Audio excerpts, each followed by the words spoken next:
गुलाम आशिक अली जब operation theatre के दरवाजे से बाहर निकला तो उसके चेहरे पर थकन और आंखों में उम्मीद की एक हल्की सी चमक थी। पसीने में भीगा हुआ चेहरा, हाथों में लर्जिश और दिल में एक ही दुआ कि सब खैरियत से हो गया हो। जैसे ही वो बाहर आया, सुंदरी आगे बढ़ी, कुछ कहना चाहा मगर अल्फाज उसके लबों तक पहुंच ही न सके। उसकी सांसें बेतरतीब हो गईं, आंखें घूमने लगीं और वो वहीं गुलाम के सामने बेहोश होकर गिर पड़ी। गुलाम ने घबराहट में उसे थाम लिया, आवाज दी, मगर वो बेसुध थी। फौरन इसे उठाकर एक कमरे में ले गया जहां वो फौरन ट्रीटमेंट के बाद आराम कर सके। वक्त जैसे थम सा गया था। कुछ देर बाद सुंदरी की पलकों में जुम्बिश हुई, इसकी सांसें नॉर्मल हुईं और आंखें आहिस्ता आहिस्ता खुलें। गुलाम वहीं खड़ा था, खामोश, नजरें झुकाए हुए। जैसे ही सुंदरी को होश आया, गुलाम ने आहिस्ता मगर मजबूत आवाज में कहा, मुबारक हो, आपके अब्बा की जान बच गई है। ये सुनते ही सुंदरी के अंदर जैसे नई जान आ गई। आंखों में आंसू थे मगर वो खुशी के थे। उसने बेइख्तियार गुलाम का हाथ थाम लिया,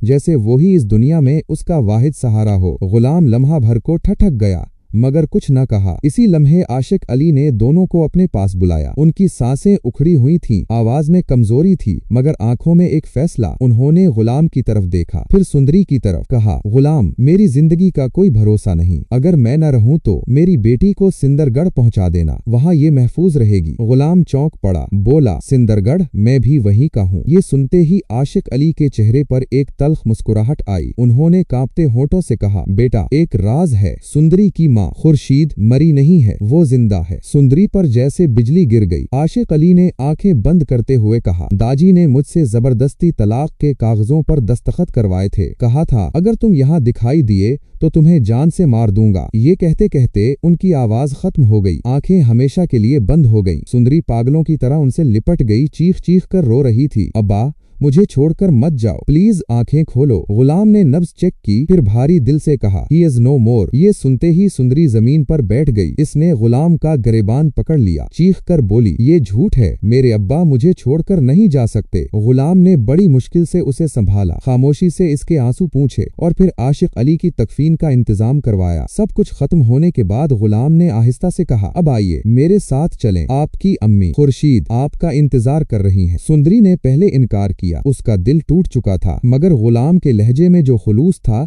उसके लम्स में जो तहफ्फुज था, वो उसका दिल पिघला गया। वो जानती थी कि इस दुनिया में अब वही उसका वाहिद सहारा है। जब गाड़ी सिंदरगढ़ पहुंची और दोनों उतरे, सामने से बादशाह आ रहा था। जैसे ही उसकी नजर सुंदरी पर पड़ी, वो रुक गया, आंखें हैरत से फैल गईं। अगले ही लम्हे वो गुलाम की तरफ लपका, उसे गले लगा लिया और बोला, मुझे यकीन था यार, तुम मेरी मोहब्बत को ढूंढ कर ले आओगे। अगली सुबह गुलाम सुंदरी को उसकी माँ के कमरे की तरफ ले जा रहा था कि साहब जान ने घर में हंगामा खड़ा कर दिया। ये लड़की कौन है? गुलाम इसे क्यों लाया है? दाजी ने सुनते ही गुलाम को बुलाया। इतने में बादशाह भी आ गया। उसने साफ लफ्जों में कहा, अब्बा, ये मेरी मोहब्बत है। गुलाम ने कहा, अस्पताल में आशिक अली का इंतकाल हो गया। उन्होंने आखिरी वक्त कहा था कि सुंदरी को उसकी अमानत तक पहुँचा दूं, मैंने बस वही किया। दाजी ने गुस्से में कहा, ये झूठ बोल रहा है, तुम किसी को भी खुर्शीद की बेटी बना दोगे और हम मान लेंगे। इसी लम्हे बादशाह ने वो पायल निकाली जो सुंदरी की गाड़ी में गिरी थी, सबको दिखाकर बोला,